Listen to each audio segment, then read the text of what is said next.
জীবদেহ হতে স্বতঃস্ফূর্তভাবে আলো নিঃসৃত হওয়ার ঘটনাকে বায়োলুমিনেসেন্স বা জীবদ্যুতি বলে। অথবা যে পদ্ধতিতে কিছু জীব রাসায়নিক শক্তিকে আলোক শক্তিতে রূপান্তরিত করে।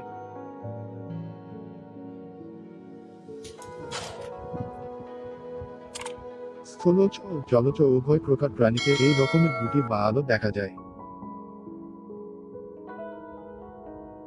যেমন জোনাকি পোকা, নটিলুকা।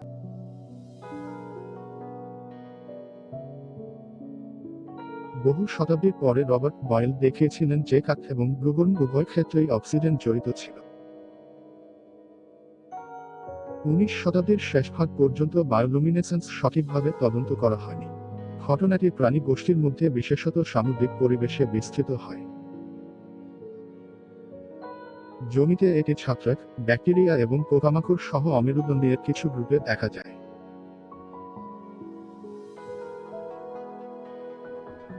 প্রাণীর দ্বারা জৈব পদার্থের ব্যবহারের মধ্যে রয়েছে পাল্টা আলোকসজ্জা ছদ্মবেশ, অন্যান্য প্রাণীর নকল, উদাহরণস্বরূপ শিকারকে লোভনীয় করা এবং একই প্রজাতির অন্যান্য ব্যক্তির সাথে সংকেত দেওয়া, যেমন সঙ্গিনীকে আকর্ষণ করার জন্য।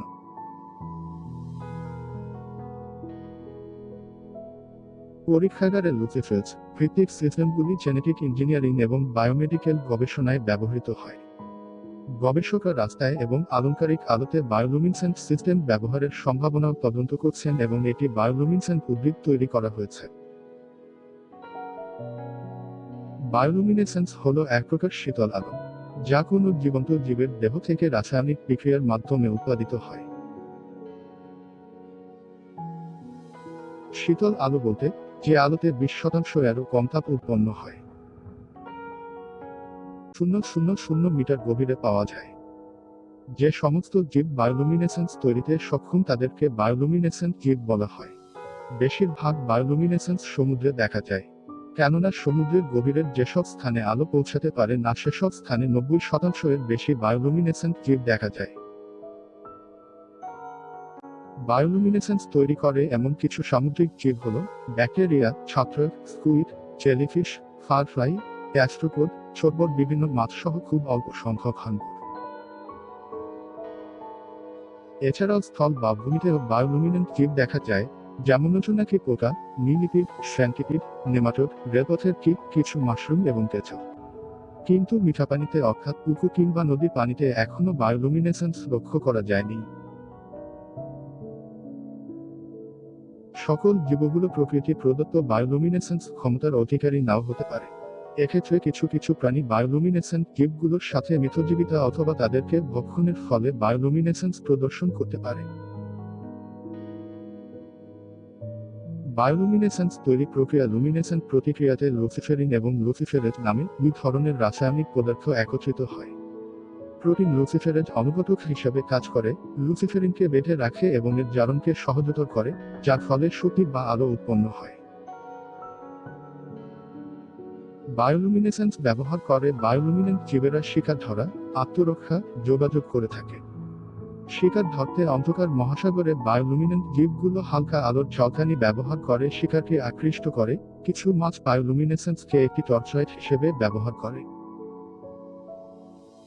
আংলারফিশের মতো মাছগুলি লুমিনাস ব্যাকটেরিয়াকে টোপ হিসেবে ব্যবহার করে শিকারকে বোকা বানিয়ে দেয়। আত্মরক্ষা বায়োলুমিনেসেন্ট জীবগুলো যখন কোনো শিকারীর ফাঁদে পড়ে তখন তারা বিভিন্ন আলো প্রদর্শন করে শিকারীর চোখকে ফাঁকি দিয়ে পলায়ন করে অথবা তারা আত্মরক্ষার জন্য বর্ণ পরিবর্তন করে নিজেদের আড়াল করে রাখে। যোগাযোগ ফারফ্লাই বায়োলুমিনেসেন্স ব্যবহার করে পুরুষ ও স্ত্রী রা ঝলকানি বিনিময় করে। স্ত্রী রা উড়ন্ত পুরুষদের ঝলকানিতে সাড়া দেয়, সাড়া পেয়ে পুরুষ সদস্যরা স্ত্রী সদস্যদের কাছে আসে এবং তাদের সঙ্গম হয়। এছাড়াও বিভিন্ন ধরনের ফারফ্লাইয়ের সদস্যদের মধ্যে বিভ্রান্তি এড়াতে প্রতিটি প্রজাতির সংকেতগুলি ক্রম অনুসারে কোড করা হয়। নীল রং ছাড়াও বায়োলুমিনেসেন্স বেশ কিছু বর্ণের হতে পারে, তবে নীল থেকে লাল রঙের মাধ্যমে বিভিন্ন রঙে বায়োলুমিনেসেন্স হয়। ফারফ্লাই এবং কিছু বিটলের মতো স্থলজ প্রাণীগুলোতে বায়োলুমিনেসেন্স সবুজ বা হলুদ, আবার কখনো কখনো লালও হতে পারে। তবে সমুদ্রের বায়োলুমিনেসেন্স বেশিরভাগ ক্ষেত্রে নীল, সবুজ বা সবুজ হয়ে থাকে। বায়োলুমিনেসেন্সের উপকারিতা। উপজাতিরা ঘন জঙ্গলের মধ্যে যাতায়াতের সময় আলো জ্বালানোর জন্য বায়োলুমিনেসেন্স ব্যবহার করে থাকে। খননকারীরা সুরক্ষা প্রদীপ হিসেবে ফায়ারফ্লাই ব্যবহার করতেন। গবেষকরা সবুজ শক্তির সম্ভাব্য উৎস হিসেবে বায়োলুমিনেসেন্সের দিকে ঝুঁকছেন। ভবিষ্যতে রাস্তার ল্যাম্পপোস্টগুলোতে বায়োলুমিনেসেন্সের ব্যবহার হতে পারে। পানির বিষাক্ততা পরীক্ষণের জন্য বায়োলুমিনেসেন্স ব্যবহৃত হয়। বায়োলুমিনেসেন্স একটি বিরল ঘটনা। নিম্নলিখিত স্থানসমূহতে ভ্রমণ করে আপনিও এই অসাধারণ দৃশ্যগুলো উপভোগ করতে পারবেন। জীবদেহ হতে স্বতঃস্ফূর্তভাবে আলো নিঃসৃত হওয়ার লুমিনেসেন্স, বায়োলুমিনেসেন্স বা জীবদ্যুতি বলে। অথবা যে পদ্ধতিতে কিছু জীব রাসায়নিক শক্তিকে আলোক শক্তিতে রূপান্তরিত করে। স্থলজ ও জলজ উভয় প্রকার প্রাণীতে এই রকমের দ্যুতি বা আলো দেখা যায়, যেমন জোনাকি পোকা, নক্টিলুকা। বিজ্ঞানীদের মতে এই সকল প্রাণীদের দেহে দু ধরনের রাসায়নিক পদার্থ লুসিফেরিন ও লুসিফারেজ থাকে, যা অক্সিজেনের উপস্থিতিতে বিক্রিয়া করে আলো উৎপন্ন করে। সাধারণ অর্থে জীবদ্যুতিতল মূল রাসায়নিক বিক্রিয়ায় একটি হালকা নির্গত অণু এবং একটি এনজাইম জড়িত, সাধারণত যা লুসিফেরিন এবং লুসিফেরেজ নামে পরিচিত। যেহেতু এগুলি জেনেরিক নাম, লুসিফারিন এবং লুসিফেরেজগুলি প্রায়শই প্রজাতি বা গোষ্ঠী অন্তর্ভুক্ত করে আলাদা হতে পারে, অর্থাৎ ফায়ারফ্লাই লুসিফেরিন। সমস্ত বৈশিষ্ট্যযুক্ত ক্ষেত্রে এনজাইম লুসিফেরিনের জারণকে অনুঘটক বা ক্যাটালিস্ট করে। কিছু প্রজাতিতে লুসিফেরেসের জন্য অন্যান্য কফ্যাক্টর, কোএনজাইম, যেমন ক্যালসিয়াম বা ম্যাগনেসিয়াম আয়নগুলির প্রয়োজন হয় এবং কখনো কখনো এনার্জি বহনকারী অণু অ্যাডেনোসিন ট্রাইফসফেট, এটিপি থাকে। বিবর্তনে লুসিফেরিনগুলি সামান্য পরিবর্তিত হয়, বিশেষত একটি কোয়েলেন্ট এরাজিন, এক ধরনের লুসিফেরিন আলো উৎপাদক অণু। 11টি বিভিন্ন প্রাণী ফাইলাতে পর্ব পাওয়া যায়, যদিও এর মধ্যে কিছুতে প্রাণীগুলি তাদের খাদ্যতালিকার মাধ্যমে এটি গ্রহণ করে। বিপরীতে লুসিফেরেজগুলি বিভিন্ন প্রজাতির মধ্যে ব্যাপকভাবে পরিবর্তিত হয়, যা প্রমাণ হয় যে বিবর্তনীয় ইতিহাসে বায়োলুমিনেসেন্স 40 বারেরও বেশি উত্থিত হয়েছিল। অ্যারিস্টটল এবং প্লিনি দ্য এল্ডার উভয়ই উল্লেখ করেছিলেন যে একসাথে কাক কখনো কখনো এক আলোকসজ্জা দেয়। বহু শতাব্দীর পরে রবার্ট বয়েল দেখিয়েছিলেন যে কাক এবং গ্লুবন উভয় ক্ষেত্রেই অক্সিজেন জড়িত ছিল। 19 শতাব্দীর শেষভাগ পর্যন্ত বায়োলুমিনেসেন্স সঠিকভাবে তদন্ত করা হয়নি। ঘটনাটি প্রাণী গোষ্ঠীর মধ্যে বিশেষত সামুদ্রিক পরিবেশে বিস্তৃত হয়।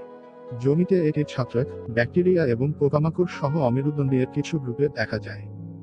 প্রাণীর দ্বারা জৈব পদার্থের ব্যবহারের মধ্যে রয়েছে পাল্টা আলোকসজ্জা ছদ্মবেশ, অন্যান্য প্রাণীর নকল, উদাহরণস্বরূপ শিকারকে লোভনীয় করা এবং একই প্রজাতির অন্যান্য ব্যক্তির সাথে সংকেত দেওয়া, যেমন সঙ্গিনীকে আকর্ষণ করার জন্য। পরীক্ষাগারে লুসিফেরেজ ভিত্তিক সিস্টেমগুলি জেনেটিক ইঞ্জিনিয়ারিং এবং বায়োমেডিক্যাল গবেষণায় ব্যবহৃত হয়। গবেষকরা রাস্তায় এবং আলংকারিক আলোতে বায়োলুমিনেসেন্স থেকে রাসায়নিক বিক্রিয়ার মাধ্যমে উৎপাদিত হয়। শীতল আলো বলতে যে আলোতে 20% এরও কম তাপ উৎপন্ন হয়। এরা 200-1000 মিটার গভীরে পাওয়া যায়। বায়োলুমিনেসেন্ট যে সমস্ত জীব বায়োলুমিনেসেন্স তৈরিতে সক্ষম তাদেরকে বায়োলুমিনেসেন্ট জীব বলা হয়। বেশিরভাগ বায়োলুমিনেসেন্স সমুদ্রে দেখা যায়, কেননা সমুদ্রের গভীরের যেসব স্থানে আলো পৌঁছাতে পারে না সেসব স্থানে 90% এর বেশি বায়োলুমিনেসেন্ট জীব দেখা যায়। বায়োলুমিনেসেন্স তৈরি করে এমন কিছু সামুদ্রিক জীব হল ব্যাকটেরিয়া, ছত্রাক, স্কুইড, জেলিফিশ, ফারফ্লাই, গ্যাস্ট্রোপোড, ছোটবড় বিভিন্ন মাছ সহ খুব অল্প সংখ্যক হাঙর। এছাড়াও স্থল বা ভূমিতেও বায়োলুমিনেন্ট জীব দেখা যায়, যেমন জোনাকি পোকা, মিলিপিড, সেন্টিপিড, নেমাটোড, রেদপথের কীট, কিছু মাশরুম এবং কেঁচো। কিন্তু মিঠা পানিতে অর্থাৎ পুকুর কিংবা নদী পানিতে এখনো বায়োলুমিনেসেন্স লক্ষ্য করা যায়নি। বায়োলুমিনেসেন্ট সকল জীবগুলো প্রকৃতির প্রদত্ত বায়োলুমিনেসেন্স ক্ষমতার অধিকারী নাও হতে পারে। এক্ষেত্রে কিছু কিছু প্রাণী বায়োলুমিনেসেন্ট জীবগুলোর সাথে মিথজীবিতা অথবা তাদেরকে ভক্ষণের ফলে বায়োলুমিনেসেন্স প্রদর্শন করতে পারে। বায়োলুমিনেসেন্স তৈরি প্রক্রিয়া লুমিনেসেন্ট প্রতিক্রিয়াতে লুসিফেরিন এবং লুসিফেরেজ নামে দুই ধরনের রাসায়নিক পদার্থ একত্রিত হয়। প্রোটিন লুসিফেরেজ অনুঘটক হিসেবে কাজ করে, লুসিফেরিনকে বেঁধে রাখে এবং এর জারণকে সহজতর করে, যার ফলে শক্তি বা আলো উৎপন্ন হয়। বায়োলুমিনেসেন্সের কাজ। বায়োলুমিনেসেন্স ব্যবহার করে বায়োলুমিনেন্ট জীবেরা শিকার ধরা, আত্মরক্ষা, যোগাযোগ করে থাকে। শিকার ধরতে অন্ধকার মহাসাগরে বায়োলুমিনেন্ট জীবগুলো হালকা আলোর ঝলকানি ব্যবহার করে শিকারকে আকৃষ্ট করে। কিছু মাছ বায়োলুমিনেসেন্সকে একটি টর্চলাইট হিসেবে ব্যবহার করে। আংলারফিশের মতো মাছগুলি লুমিনাস ব্যাকটেরিয়াকে টোপ হিসেবে ব্যবহার করে শিকারকে বোকা বানিয়ে দেয়। আত্মরক্ষা। বায়োলুমিনেসেন্ট জীবগুলো যখন কোনো শিকারীর ফাঁদে পড়ে তখন তারা বিভিন্ন আলো প্রদর্শন করে শিকারীর চোখকে ফাঁকি দিয়ে পলায়ন করে অথবা তারা আত্মরক্ষার জন্য বর্ণ পরিবর্তন করে নিজেদের আড়াল করে রাখে। যোগাযোগ ফায়ারফ্লাই বায়োলুমিনেসেন্স ব্যবহার করে পুরুষ ও স্ত্রী রা ঝলকানি বিনিময় করে। স্ত্রী রা উড়ন্ত পুরুষদের ঝলকানিতে সাড়া দেয়, সাড়া পেয়ে পুরুষ সদস্যরা স্ত্রী সদস্যদের কাছে আসে এবং তাদের সঙ্গম হয়। এছাড়াও বিভিন্ন ধরনের ফায়ারফ্লাইয়ের সদস্যদের মধ্যে বিভ্রান্তি এড়াতে প্রতিটি প্রজাতির সংকেতগুলি ক্রম অনুসারে কোড করা হয়। বায়োলুমিনেসেন্সের বর্ণ নীল রং ছাড়াও বায়োলুমিনেসেন্স বেশ কিছু বর্ণের হতে পারে। তবে নীল থেকে লাল রঙের মাধ্যমে বিভিন্ন রঙে বায়োলুমিনেসেন্স হয়।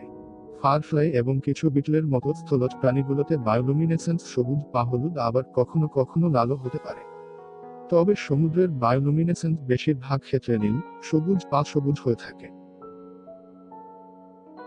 বায়োলুমিনেসেন্সের উপকারিতা। উপজাতিরা ঘন জঙ্গলের মধ্যে যাতায়াতের সময় আলো জ্বালানোর জন্য বায়োলুমিনেসেন্স ব্যবহার করে থাকে। খননকারীরা সুরক্ষা প্রদীপ হিসেবে ফায়ারফ্লাই ব্যবহার করতেন।